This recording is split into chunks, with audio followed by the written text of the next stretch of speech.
Dormí en el piso para que él tuviera cama, pero cuando lo necesité, me cerró la puerta. La última vez que me acosté en una cama decente, con sábanas que no olían a encierro y una almohada que no se deshacía por los bordes, fue justo antes de que el mundo apretara el freno de emergencia. Era una habitación prestada, en una casa que no era mía, alquilada a un amigo de un conocido que aceptó dejarme quedar a cambio de ayudarle con arreglos menores y pagarle lo poco que reunía entre dos empleos mediocres. Vivía con lo justo, como siempre, pero había perfeccionado el arte de hacer rendir cada peso como si se multiplicara solo. Y lo hacía, sí, por necesidad, pero también porque no conocía otra manera. Durante muchos años, desde que dejamos de creer en la idea de estabilidad, yo me convertí en el tipo de niño que no debería existir. Ese que se levanta antes del amanecer para calentar agua en una olla porque no hay calefacción, el que dice todo está bien cuando lo único que tiene son grietas. Y lo hacía por él. Por mi hermano, David.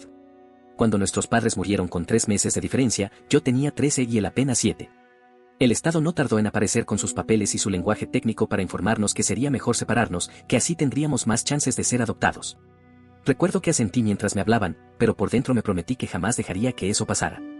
Me escapé del centro de acogida donde me habían dejado y pasé horas caminando por calles que ya no nos reconocían.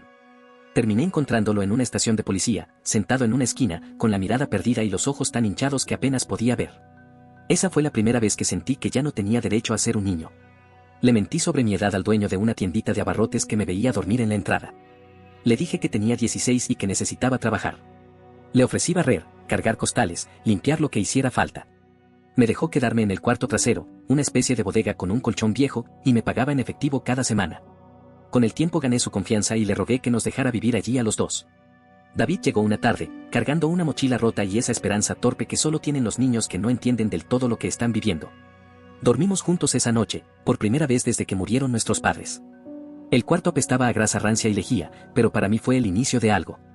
Lo habíamos logrado. Y de ahí en adelante, lo que siguió fue una cadena de sacrificios silenciosos. Cuando él necesitaba zapatos, yo usaba los míos hasta que se abrían como boca. Si él quería distraerse con un videojuego, yo me quedaba sin cenar para poder comprárselo. Lo llevé al médico cuando tenía fiebre, le falsifiqué la firma para inscribirlo en la escuela cuando no teníamos papeles, le compré útiles usados, y celebré cada nota como si fuera una victoria personal. Yo no vivía, yo aguantaba. Y todo ese aguante tenía una sola razón, que él tuviera una infancia lo menos rota posible. Nada mejoró demasiado, pero al menos ya no temblábamos por hambre. Logré un trabajo estable lavando platos en un restaurante pequeño, donde me daban lo que sobraba al final de cada jornada. Me lo llevaba a casa con la emoción de quien lleva un premio. David creció, se hizo hábil con las computadoras, consiguió una beca parcial en un instituto técnico y luego una pasantía en una empresa remota que ni entendía bien a qué se dedicaba. Solo sabía que ganaba en una semana lo que a mí me costaba juntar en un mes. Nunca se lo dije, pero estaba orgulloso. Pensé, iluso de mí, que todo había valido la pena. Y entonces llegó la pandemia. Y con ella, el derrumbe. Perdí mi empleo cuando el restaurante cerró. El dueño del cuarto que alquilaba decidió vender la propiedad y como no había contrato, solo un acuerdo de palabra, me echó sin más. En 2 semanas estaba en la calle, con 2 maletas, sin ingreso, sin respaldo, sin opción.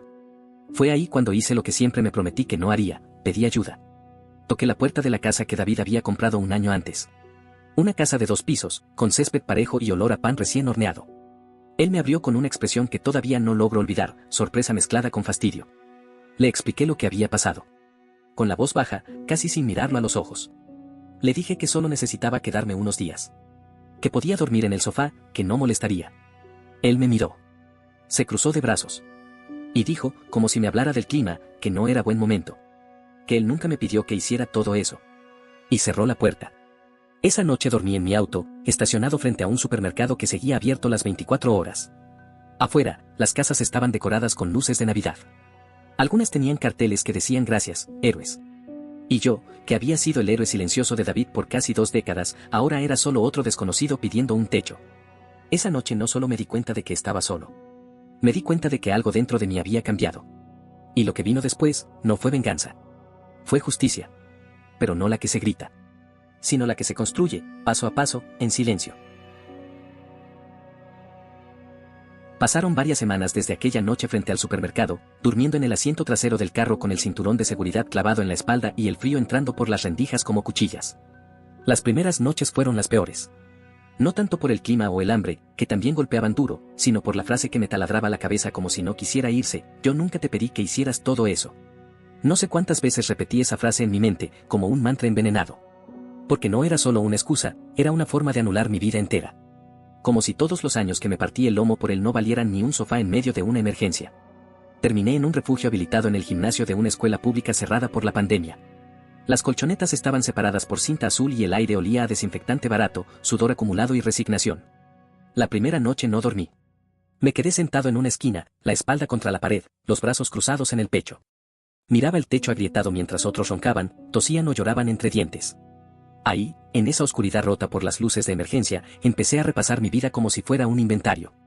Todo lo que había hecho por David. Cada turno extra. Cada comida que no comí. Cada mentira piadosa para que él no sintiera que vivíamos al borde. Era como si necesitara recordármelo para que no se diluyera en ese nadie te lo pidió. Pero algo dentro de mí no quería rendirse. Me ofrecí como voluntario para ayudar con la limpieza, con la distribución de mantas, con lo que hiciera falta. Al principio solo hacía tareas menores.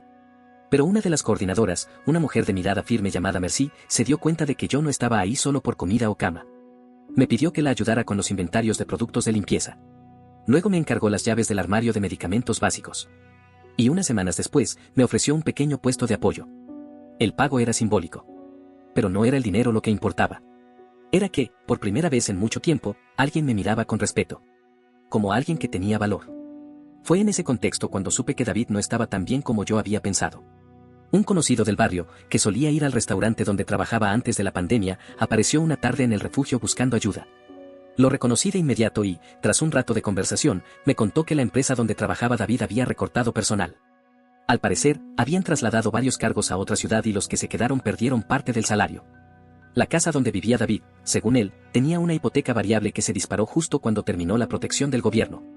Y ahí fue cuando recordé algo que había enterrado entre tantas urgencias. Yo figuraba como cotitular en la escritura de esa casa. Cuando David quiso aplicar al préstamo, no tenía historial de crédito suficiente.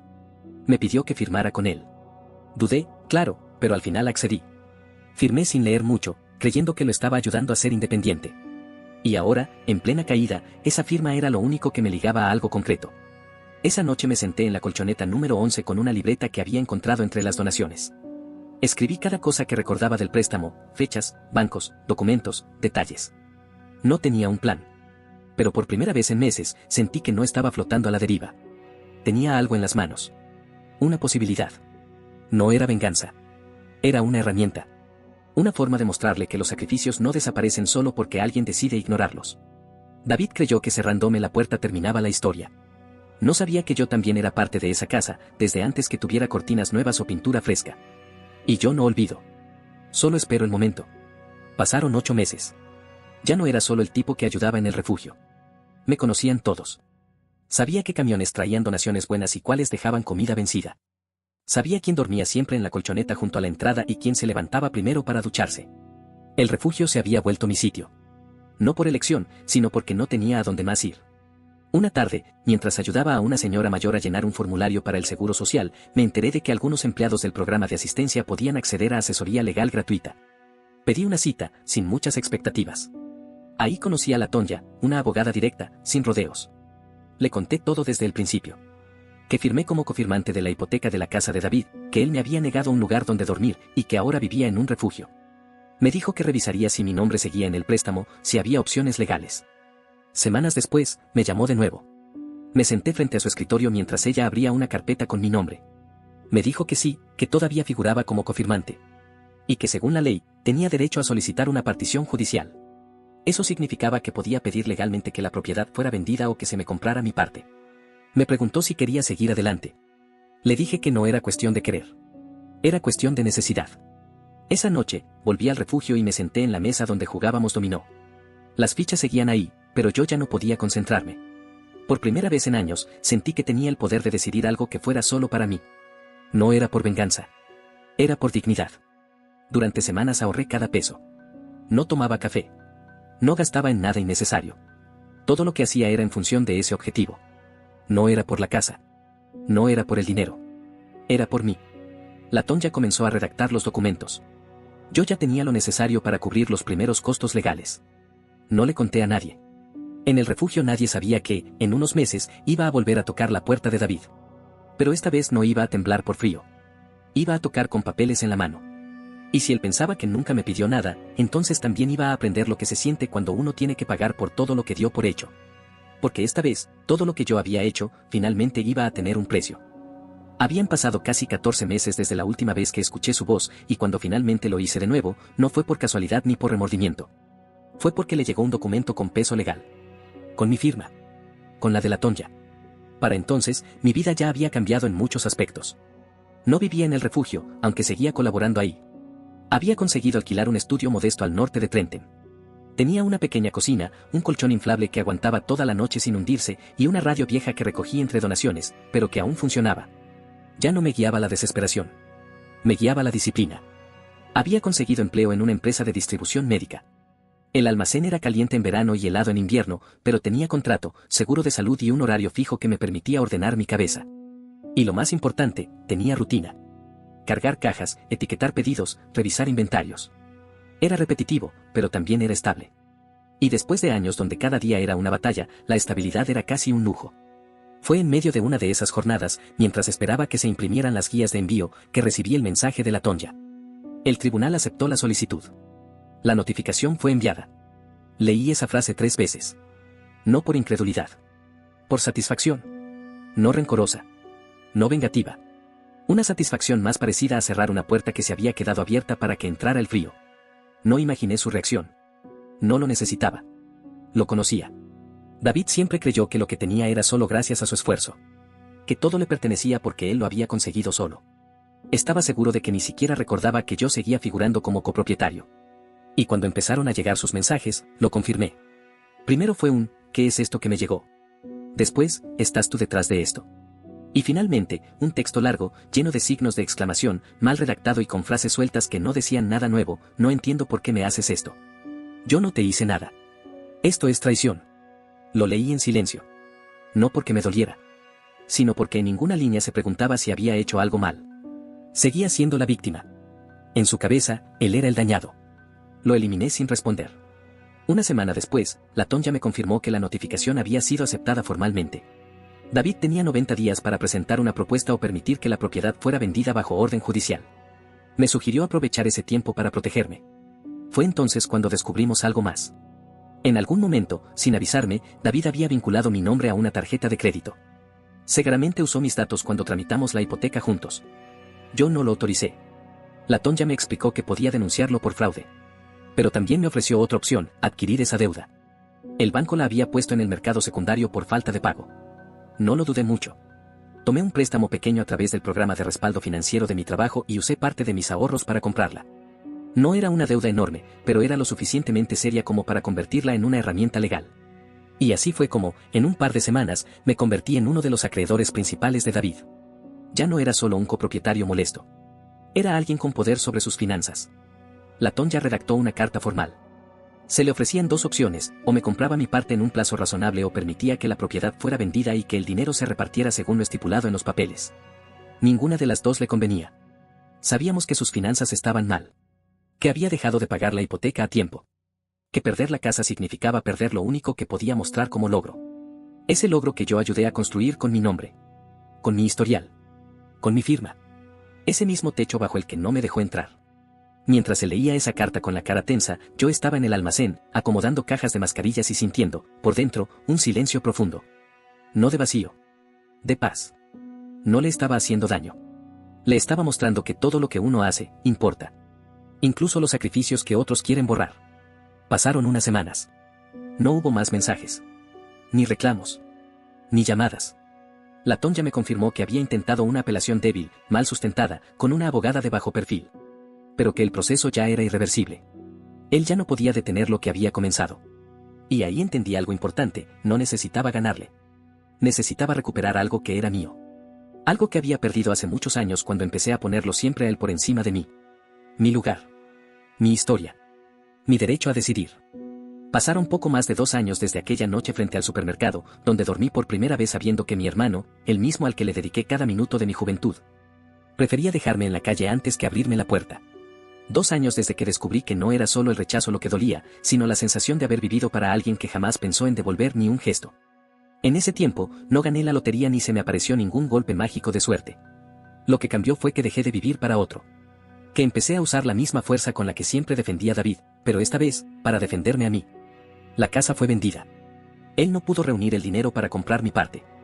Intentó demorar el proceso, presentó papeles mal redactados, incluso mandó una carta llorosa al juzgado apelando al vínculo familiar. Pero ya era tarde. La ley estaba de mi lado. El comprador fue una pareja joven con un bebé. Querían criar a su hijo lejos del ruido, en una zona más tranquila. Hablé brevemente con ellos durante la entrega. Me presenté como uno de los dueños anteriores. No di más detalles. Los vi recorrer el jardín donde una vez planté unos arbustos porque a David le gustaban los espacios verdes. Aunque nunca los cuidó. Me quedé parado un rato, observando cómo cargaban cajas, cómo la mujer acariciaba la puerta con ternura. Y no sentí rabia. Sentí cierre. Como si, por fin, algo se hubiera cerrado dentro de mí. Con el dinero que me correspondió, pagué la deuda que había adquirido a nombre de David. Liquidé también una deuda estudiantil que arrastraba desde hacía años. Y el resto, lo dividí. Una parte la doné, en silencio, al refugio donde Mercy seguía trabajando. Me acerqué una mañana y dejé un cheque. Ella me reconoció apenas crucé la puerta. Me abrazó. No dijo nada. Yo tampoco. Me mostró el nuevo almacén que habían construido gracias a fondos recientes. Me enseñó los estantes llenos, las cajas organizadas, las listas de suministros. Y ahí supe que había hecho lo correcto. No por caridad, sino porque necesitaba que algo bueno saliera de tanto dolor. Volví a casa caminando. No quería que ese día pasara como cualquier otro. Me inscribí en cursos nocturnos de administración. Empecé a estudiar con disciplina. Y aunque nada era perfecto, por fin había orden. Pasaba de vez en cuando por el barrio donde estaba la vieja casa. Me detenía frente al parque donde David y yo íbamos de niños a pedir dulces que no podíamos comprar. Todo lucía igual. Pero yo ya no era el mismo. No necesitaba que nadie me validara. Ya no me quedaban cuentas pendientes. Él siguió con su vida, lejos de la mía.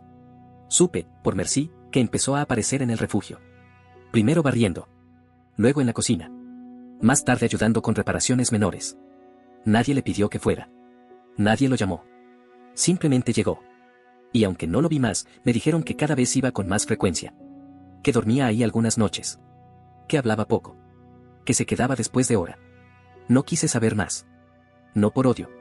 Sino porque ese capítulo estaba cerrado. Él no estaba allí por mí.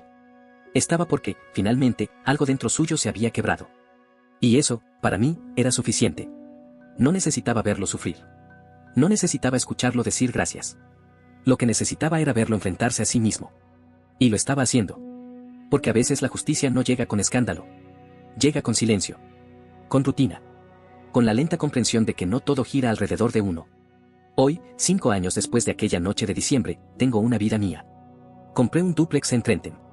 Vivo en una unidad y alquilo la otra a una madre con 2 niños pequeños. La primera vez que lo recorrí con el agente, toqué las paredes como si pudiera leer la historia en ellas. Recordé los colchones en el suelo. Las noches sin calefacción. Los turnos dobles. Y sí, recordé a David. Recordé cómo me cerró la puerta mientras dormía bajo un techo que yo ayudé a financiar.